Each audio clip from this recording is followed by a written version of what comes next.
que é um interno quase especialista do nosso serviço e que nós prezamos bastante e que vai nos falar sobre o planeamento e tecnologias de apoio à revisão com ferramentas digitais e navegação. Força.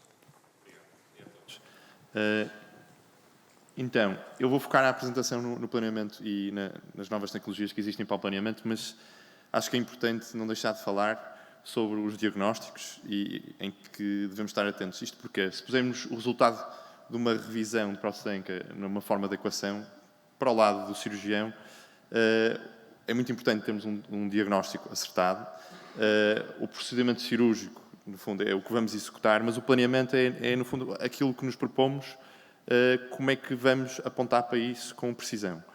Portanto, a prótese de revisão, sabemos que é uma cirurgia muito complexa, tem piores resultados que uma prótese primária e é tanto assim que, ao fim de 10 anos, 15% destes estudantes vão ser reoperados. Portanto, um em 7 dos nossos estudantes acaba por ser reoperado novamente.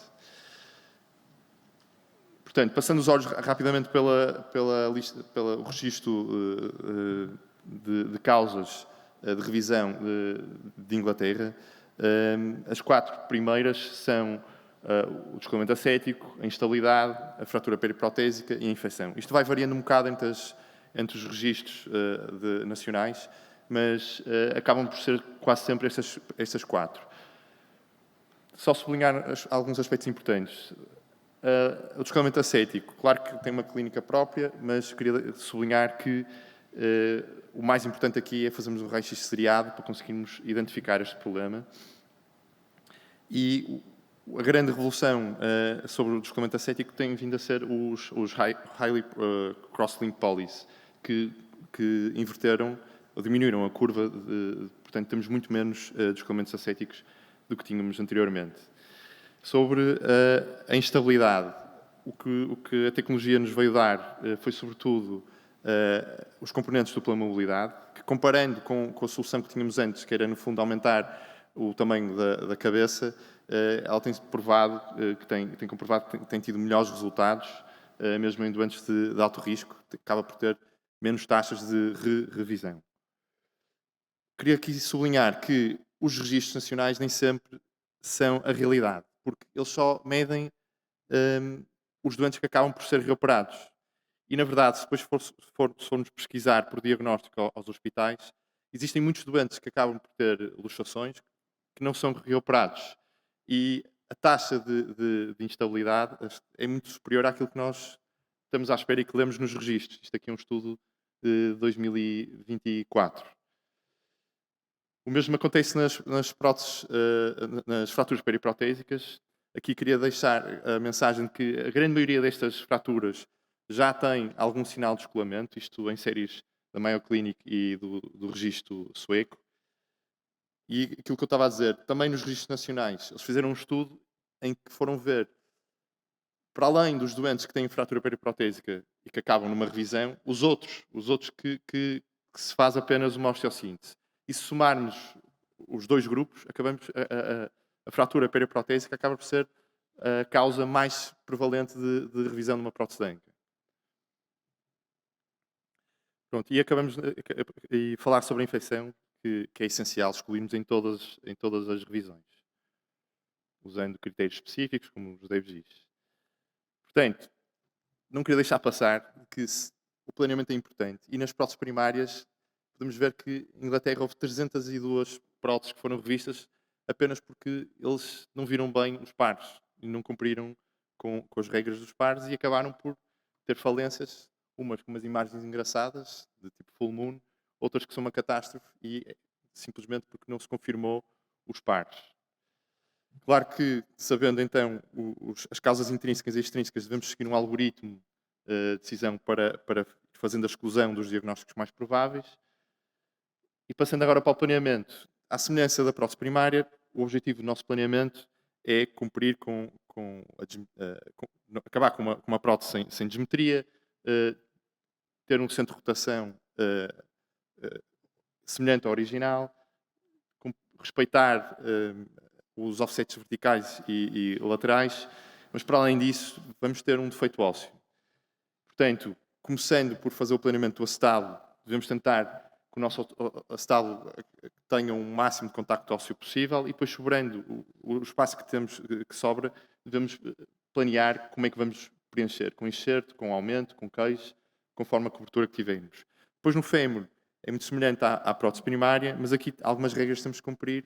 Se tivermos um defeito ósseo, esse defeito deve ser ultrapassado em 2 a 3 diâmetros de cortical e o apoio diafisário deve ter pelo menos 6 centímetros. Para além dos raios-x básicos que devemos pedir, sempre calibrados, devemos também pensar em pedir um raio-x de perfil do lombopélvico sentado e ortostatismo. Aqui o sentado é um bocado controverso se é em flexão forçada, se é em flexão relaxada, mas devemos sempre pedir que, em todos os doentes, e especialmente nos doentes que têm instabilidade. Devemos acrescentar um protocolo de TAC em que façamos um estudo rotacional, com cortes para estudo rotacional, e o TAC aqui é fundamental para nos ajudar a planear como é que vamos então preencher aquele defeito, porque o raio-x é sim, ajuda-nos a fazer a classificação, mas é o TAC que vai nos ajudar a decidir. E não existe limitação em termos de hardware nos nossos hospitais para nós pedirmos um TAC com subtração do metal. Portanto, devemos sempre pedir isso e, no fundo, é um trabalho de segmentação, de software, que depois fica para o serviço de imagiologia. Mas devemos pedir sempre. E devemos também pedir a ressonância magnética com subtração da parte metálica, especialmente nos casos metalosos, mas também nos casos de infecção ou nos casos em que queremos estudar a parte mole, sobretudo os músculos abdutores, porque isto vai nos dar também informação sobre os músculos e os planos. Isto aqui já é um planeamento mais avançado. Isto é o software da Sectra. Aqui neste estudo eles comprovaram que conseguiam colocar parafusos, os parafusos que eles planeavam, conseguiam colocá-los e conseguiam colocar parafusos mais compridos. E no fundo isto é o planeamento 3D que a Sectra dispõe atualmente. O planeamento moderno. Sabemos que as zonas seguras Luinec não são realmente as zonas seguras. Isto num estudo da Mayo Clinic sabe-se que os doentes que tinham luxação, 60% dos doentes estavam nesta zona segura e acabaram por ter luxação. Portanto, agora, neste advento do balanço espinopélvico, isto é praticamente obrigatório estudarmos. Ele parece muito complicado, mas para nós, do nosso lado, como cirurgião de uma prótese de anca, o mais importante é olharmos para o circle slope e ver a variação que ele tem. E se tiver variação, que significa que é um doente que tem uma anca móvel. E depois, no fundo, o APP, que é o Anterior Pelvic Plane, que vai, no fundo, corresponde ao plano funcional da nossa pelve e do nosso acetado. Existem vários artigos que explicam como aplicar isto. Hoje em dia já existem vários softwares que fazem isto tudo de forma autónoma. Até nos dizem em que zona é que vai haver o impingement, consoante o planeamento que demos e a informação que pomos no software. Desculpem, isto ficou desformatado. Eu queria mostrar este slide primeiro. Existem até softwares que, consoante a atividade física, já nos dizem qual é o arco de movimento que vamos ter e qual é as zonas de risco. E podemos até planear, se o nosso doente joga golfe, como é que a anca vai se comportar para essas atividades. Agora, aqui sim, sobre a navegação. A navegação tem, sobretudo, vantagem nas cirurgias que fazemos em decúbito lateral, porque sabemos que existe maior drift pélvico numa cirurgia feita em decúbito lateral, por uma via posterolateral, e é sobre estas cirurgias que a navegação nos vai dar mais informação e mais confiança sobre a orientação da CUP. Existem já estudos, mesmo relativos à revisão, que dizem que temos menos instabilidade se usarmos a navegação.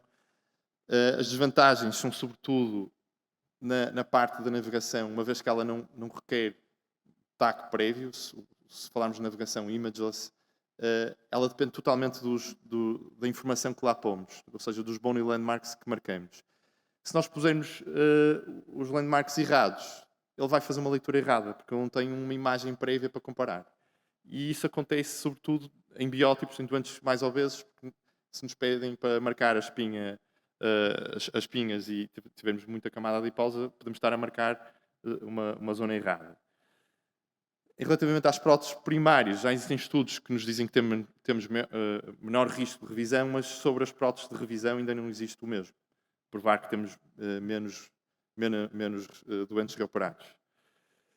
Portanto, isto queria-vos mostrar, isto aqui já sobre a realidade aumentada, isto é a Hip Insight, já está aprovada pela FDA e já se usa nos Estados Unidos.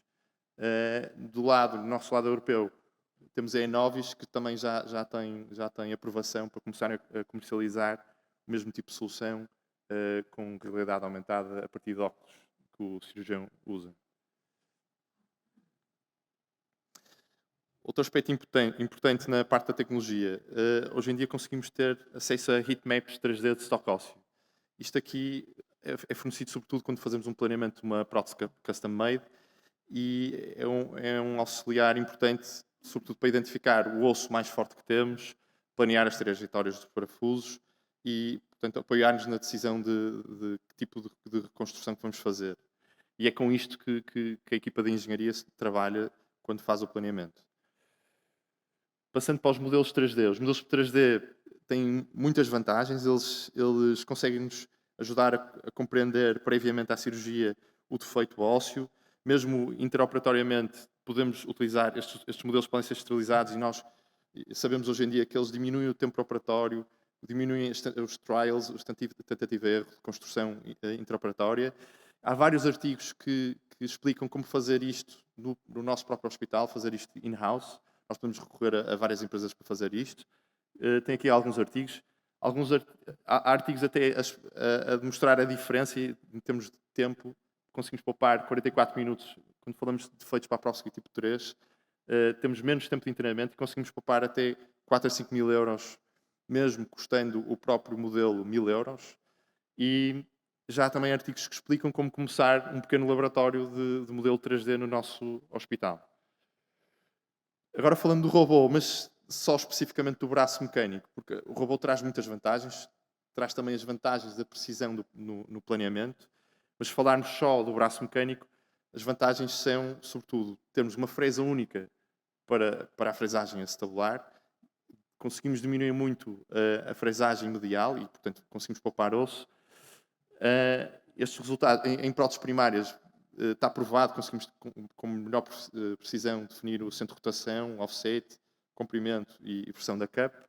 Isto ainda não está comprovado para próteses de revisão, mas as desvantagens são sobretudo o risco de termos artefactos metálicos e sobretudo quando existe osteólise ou metalose.